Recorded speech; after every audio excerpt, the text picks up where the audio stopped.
2017년 12월 첫째 주일 맞이해서 하나님께 예배드리면서 되돌아보니까 1년이 참 빨리 가신 것 같지요?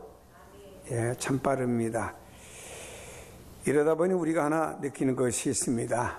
시간이 빨리 가는구나. 또 시간 속에 내가 이만침에 또 세월의 역사의 삶을 살았구나 하다 보니까 우리가 느끼는 것은 역시 세상은 나그네 삶이구나 하는 것을 느껴보게 됩니다. 국문학 교수인 이어령 박사께서 이런 책을 썼습니다. 걸으면 세상이 보인다. 이 칼럼에서 그는 나그네에 대해서 설명을 잘 해주고 있습니다. 그분은 거기서 나그네에 대한 어원을 설명하면서 인생은 나그네다 라고 하는 말을 주저하지 않고 했습니다. 한국말의 나그네라고 하는 말은 나간 사람이다. 이 말이 나그네입니다. 문지방을 넘어 방에서 뜰로 나간 사람, 뜰에서 빗장을 풀고 문 밖으로 나간 사람, 조금씩 낯익은 것으로부터 밖으로 나가는 사람, 그래서 사방 벽으로부터 벗어나 길을 걷는 보행자가 나그네다. 이렇게 이 나그네라는 말을 정의를 했습니다. 그러면서 인류는 수없이 걷고 또 걷고 오늘도 걸어가는 나그네라고 우리에게 말씀을 하고 있습니다. 그렇습니다. 우리는 멈춰져 있는 것 같고 앉아 있는 것 같지만 사실은 걷고 또 걷고 목적지를 향해서 하루도 수없이 걷는 사람들이 우리들입니다. 그래서 이런 우리를 가리켜 나그네라 이렇게 부릅니다. 성경에서도 우리 인생을 나그네라고 주저없이 말씀을 하고 있습니다.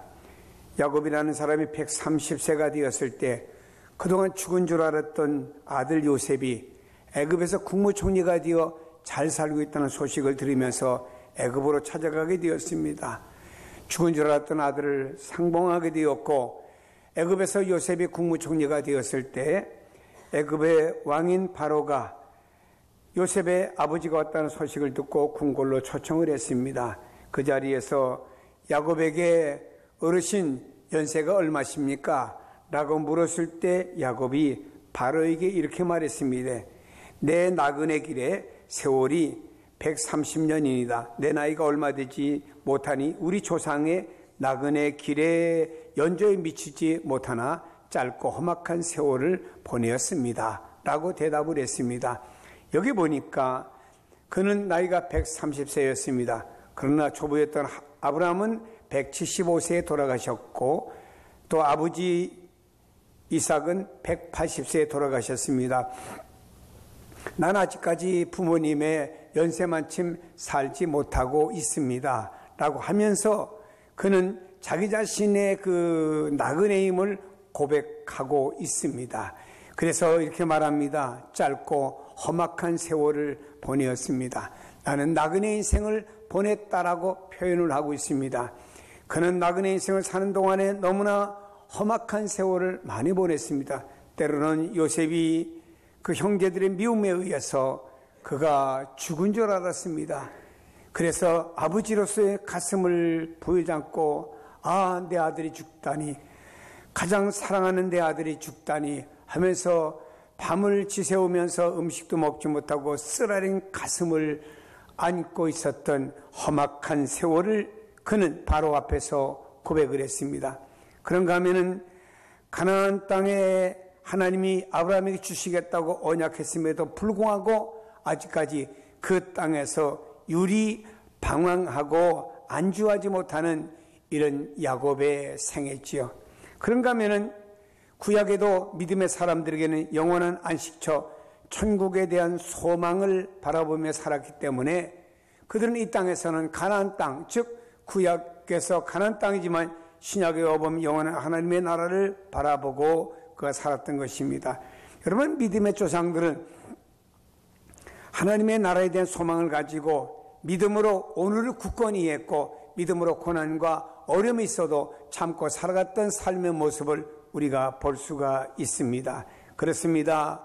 여기 나그네 삶을 가리켜서 야곱은 말했습니다. 험악한 세월을 보냈다. 여러분, 나름대로 인생을 어떻게 살아오셨습니까? 그러면 나 이런 힘든 세월 살았어. 눈물의 세월 살았어. 어떻게 하다 보니 여기까지 왔어. 라고 하면 나름대로 자신을 표현할 수 있는 사람들이 많이 있을 것입니다. 근데 사도 베드로도 이 나그네라는 말을 이렇게 표현합니다. 사랑하는 자들아, 거루민과 나그네 같은 너희를 권하노니 그랬습니다. 여기는 베드로는 베드로전서 바로 하나님의 백성들이 주신 하나님의 말씀 속에 나그네와 같고 거루민과 같은 너희들에게 내가 편지를 쓴다고 그랬습니다. 여기에서 그는 사랑하는 자들아, 믿음의 사람들아, 믿음의 사람들일지라도 너희들은 거루민이고 나그네라고 말했습니다. 나그네라는 말은 여행 중에 있는 사람을 가리키는 말이고, 거루민이라고 하는 말은 남의 영토에 있는 사람을 가리켜 거루민이라고 부르고 있습니다. 다시 말해 우리의 삶은 이 땅의 최종적인 목적지가 아니고 하나님의 나라, 즉 본향 최종적인 목적지로 이 땅에서는 나그네 삶을 살아가고 있음을 보여주고 있습니다. 히브리서 11장 13절에 말씀합니다. 이 사람들이 다 믿음을 따라 죽었으며 약속을 받지 못하였으되 그것들을 약속을 멀리서 바라보고 환영하며 또 땅에서는 외국인과 나그네임을 증언하였으니 그들이 이같이 말하는 것은 자기들의 본향을 찾는 자임을 나타냅니다. 구약의 수많은 사람들은 뭐라고 말합니까? 본향을 바라보며 이 땅에서는 외국인과 나그네 삶을 살았고 그 본향을 확실히 손을 잡지 못했지만 그것을 바라보며 저들은 살아가고 있다라고 말씀하고 있습니다. 본향, 그곳이 있기에 그것을 바라보며 오늘 나그네 삶을 살아가는 것입니다. 이렇게 볼 때 우리는 이 땅에서 걸음걸이 하나, 삶의 한순간 한순간이 바로 나그네 삶이라고 하는 것입니다. 이 나그네 삶은 본향을 향해 가는 순례자임을 우리에게 또한 강조하고 있습니다. 여러분요, 하나님께서 이 순례자 나그네로서 우리가 어떻게 이 땅을 살아가야 될지를 몇 가지로 말씀합니다. 그 중에 하나는 하나님 안에서 궁극적인 목표를 가지고 그것을 향해서 전진하는 삶을 살아라고 말씀하고 있습니다. 나그네는 목적이 없이 떠도는 방랑자가 아닙니다. 나그네는 목적이 있고 목표도 있습니다. 여러분, 우리가 해외여행을 갔다가 다시 또 한국에 돌아오겠다고 하는 목표가 있지 않습니까? 사람이 아침에 일어나서 부지런히 길을 가는 사람도 보면 직장이라고 하는, 사업장이라고 하는, 학교라고 하는 목표를 가지고 열심히 추운 겨울에 발걸음 움직이는 사람들을 볼 수가 있습니다. 여러분, 그 목표를 향해서 지금 걸어가는 사람들은 다 나그네라 이 말입니다. 사랑하는 여러분이 우리의 삶의 방향과 목표는 어떠한지요?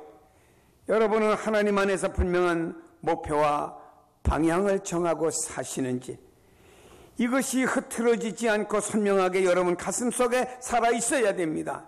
그것을 분명해야 됩니다. 우리가 가져야 될 궁극적인 목표는 하나님의 약속과 축복을 붙잡고 살아가야 되는 것입니다. 주님이 이 땅에서 주신 메시지의 포인트는 하나님의 나라입니다. 그렇다면 여러분요, 우리는 우리의 최종적인 목표는 하나님의 나라입니다.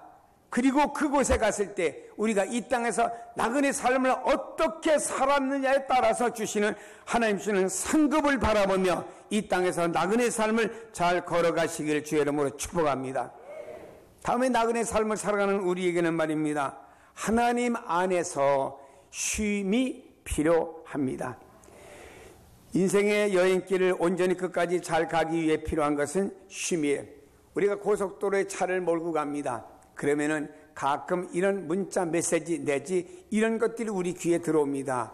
운전하다가 한 2-5시간마다 휴게소 가서 차도 좀 쉬고 사람도 좀 쉬고 기지개도 치고 이러고 다시 에너지를 얻어갖고 또 운전하고 하라고. 그냥 3시간 4시간 운전하다 보면 사람이 꼬박꼬박 졸다 보면은 사고를 유발할 수 있기 때문에 쉼이 필요합니다.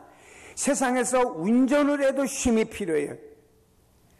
여러분, 우리 인생이 세상 살아가는데 그냥 일만 계속하면은 과부하 걸려서 일 속에서 아무리 건강해도 사람의 몸에 문제가 생기지 않습니까? 그래서 하나님께서 6일 동안은 힘써 일해라. 그러나 제7일에 가서는 안식일로 쉬어라 라고 하면서 쉼을 성경에 우리 하나님도 말씀한 것입니다. 여러분, 우리 사람에게는 쉼이 필요한 거지요. 그러나 세상 사람들은 어떻게 합니까?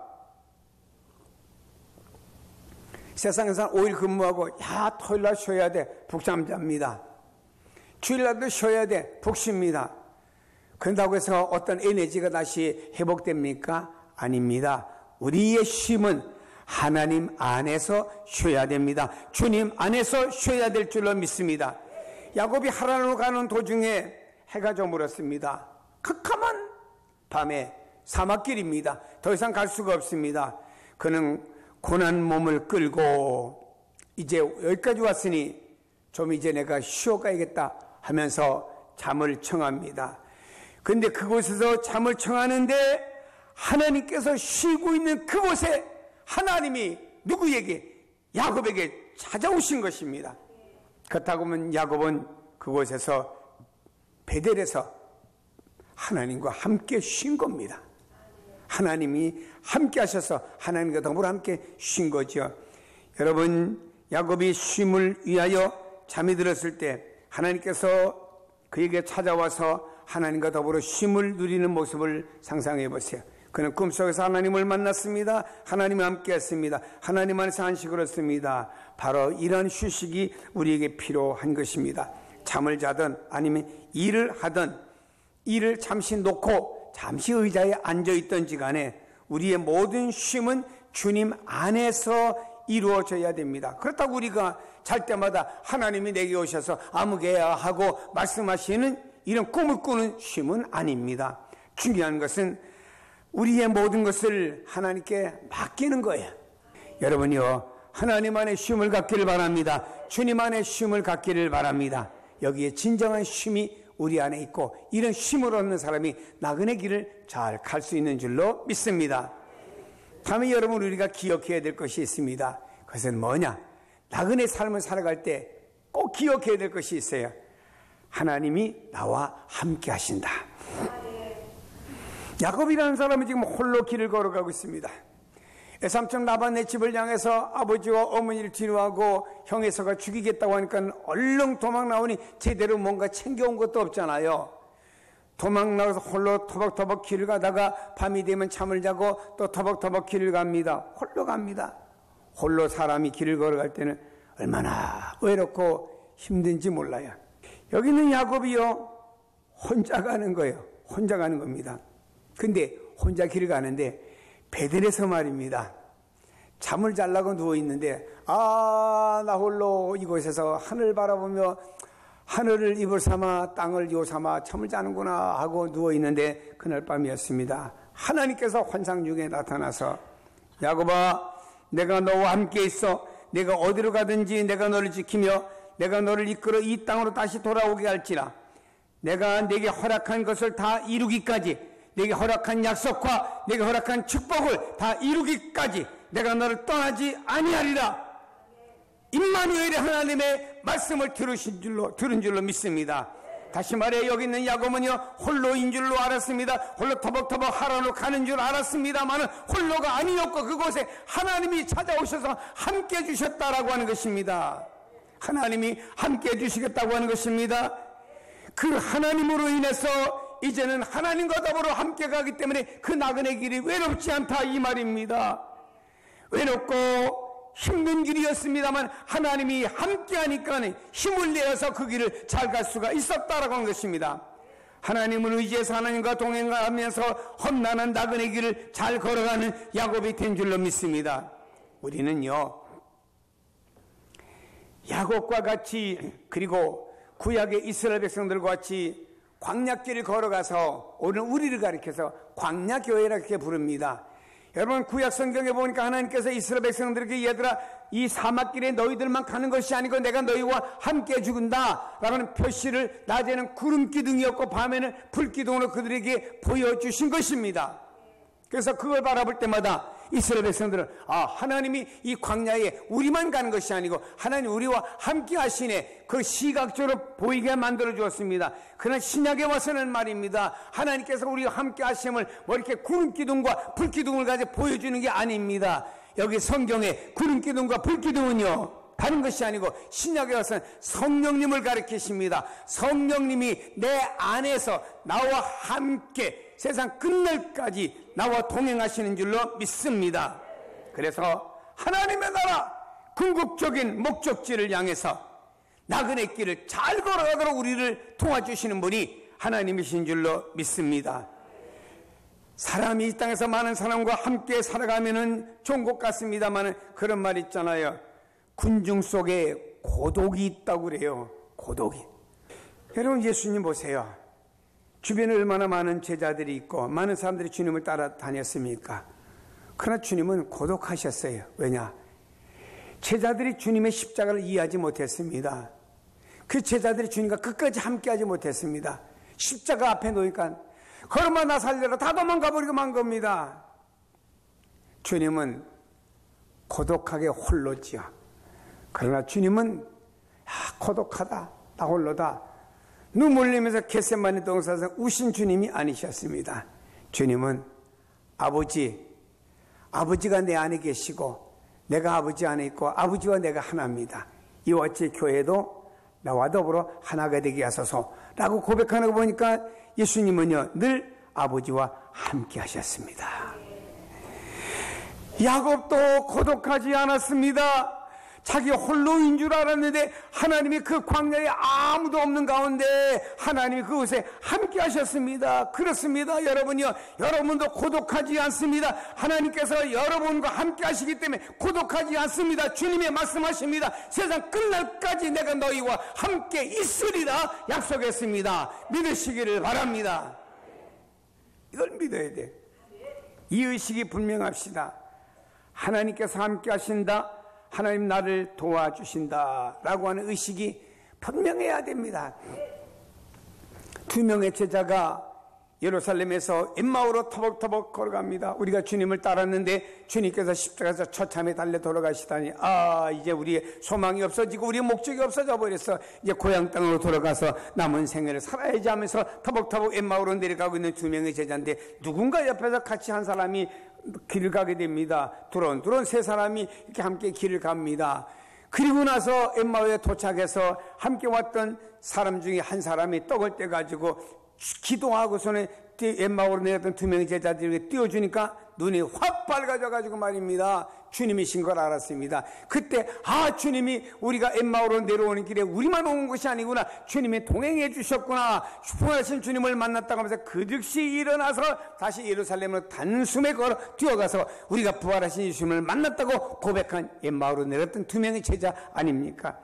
여러분이 이 제자들을 보세요. 영안이 열려지지 않았습니다. 근심과 걱정과 염려로 영안이 열려지지 않았을 땐 주님이 함께 주어도 알지 못했다 이 말입니다. 그러나 영안이 열려지는 순간에 주님을 알아보았다 이 말입니다. 우리가 영적인 눈이 열려지지 않으면 주님이 나와 함께 하시는 걸 모른다 이 말입니다. 그러나 우리가 영적인 눈이 확 열려지면 주님이 나와 함께 하시고 주님이 나를 1분 1초도 떠나지 아니하시고 당신의 영 되시는 성령을 통해서 내 안에서 나와 함께 하심을 믿게 되는 것입니다. 그때는 세상도 두렵지 않고 어떤 것도 두렵지 않고 담대하게 살아가는 하나님의 사람이 될 줄로 믿습니다. 나그네 삶을 살아가는데 여러분 두려워하지 마세요. 염려하지 마세요. 좌절하지 마세요. 천지와 우주와 만물을 만드신 하나님께서 여러분과 함께 하십니다. 그러면 여러분 고백을 하세요. 여러분 입으로 고백을 하세요. 마음으로 고백을 하세요. 하나님이 함께 하십니다. 하나님 나를 도와주십니다. 하나님이 함께 하십니다. 하나님 나를 도와주십니다. 이렇게 고백하는 성도가 되기를 축복합니다. 자, 여기 있는 나그네의 길을 가는 야곱은 어떻게 했습니까? 하나님의 약속의 선언을 들은 그날 아침에 나 홀로인 줄 알았더니 이곳에 하나님이 함께 하셔서 벌떡 일어나가지고 제일 처음에 그가 하는 행위는 베었던 돌을 갖다가 놓고서는 그것을 중심으로 해서 제단을 쌓고 하나님께 제사 예배를 드린 것입니다. 여러분 여기 있는 야곱은 하나님을 만난 다음에 하나님 나와 함께 하셨고 하나님이 나와 함께 하실 뿐만 아니고 나에게 축복해 주신 모든 약속 이룰 줄로 믿고 그는 그곳 하나님 앞에 제사 예배를 드렸다 이 말입니다. 예배는 무엇인가요? 하나님을 온전히 하나님이라 고백하는 신앙의 행위고요, 하나님의 은혜 안에 있다고 하는 사실에 대한 고백이 바로 예배라고 하는 것입니다. 그래서 그곳의 이름을 베델 하늘문이라 이렇게 이름을 지었습니다. 그리고 나 자신을 하나님께 드립니다 표시로 예배를 드린 것입니다.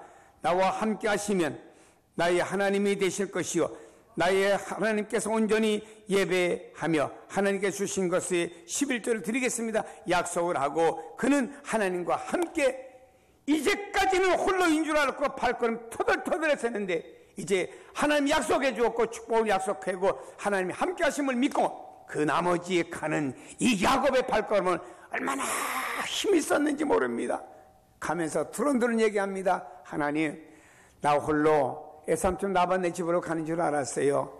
그랬더니 이게 아니네요. 하나님 함께 해주시네요. 하나님 이 자리도 함께 하시죠. 내 기도를 받으시죠. 이리 가면서 야곱이 가다 보니까 벌써 빨리 도단에 도착하게 된 것입니다.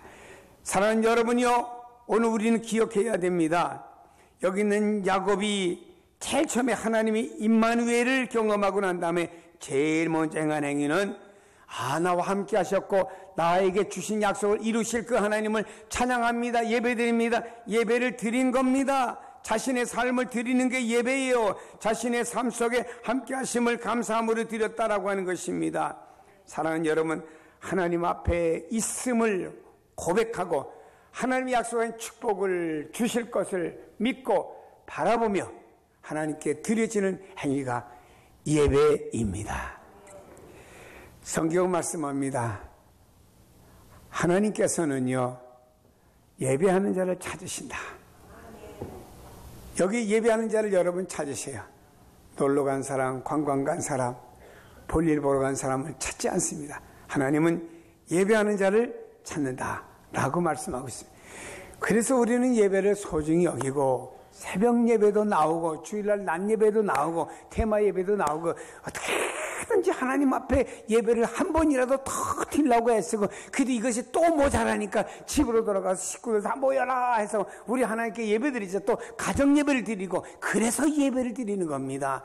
하나님, 우리와 함께 하시고 나의 하나님 되어주심을 감사합니다. 하나님, 나와 우리 가정을 예비하신 것이 있죠. 그것을 이루실 줄로 믿고 나는 그 하나님 앞에 감사함으로 예배를 드립니다 하면서 예배를 드리는 행위가 그래서 중요한 줄로 믿습니다. 성경 말씀합니다. 말세에는 모이기를 패하는 자의 습관을 쫓아가지 말고 열심히 모일 것을 말씀했습니다. 미스바에 모여서 하나님 앞에 기도하며 제사를 드리며 예배를 드릴 때 하나님께서 블레셋 사람들 다 물리쳐 주었습니다. 여러분요, 주님의 제자들과 120문도가 마가다 앞방에 모여서 하나님께 기도하며 예배 드릴 때 말입니다, 그거 가운데 성령이 충만한 역사가 임한 줄로 믿습니다. 하나님 모입니다. 주의 이름으로 모입니다. 주의 이름으로 예배 드립니다. 그것에 하나님 함께 하시고 그것을 기뻐하시고 그걸 축복하시고 그 사람에게 하나님 약속한 약속들을 이루어 주시는 줄로 믿습니다. 나그네입니다. 우리가, 여러분, 나이가 많고 떠나서 다 나그네입니다. 나그네요. 그 이상도 이하도 아닙니다. 어제 어느 대중탕을 갔습니다. 그 대중탕을 가면 목사님들을 자주 만나요. 판교 이쪽에서 목회하는 목사님들 만납니다. 어느 목사님을 만났어요. 이런저런 얘기를 하다가, 글쎄 목사님, 우리 노예 아무개 목사님 아시죠? 예, 그 목사님이 나쁜 병이 걸렸습니다. 오늘날 합니다. 목사님 생각날 때 기도해 주세요. 그 소리 듣는데 그분이, 그 목사님 50대 초반이거든요. 야, 50대 초반에도 그런 일이 있네요.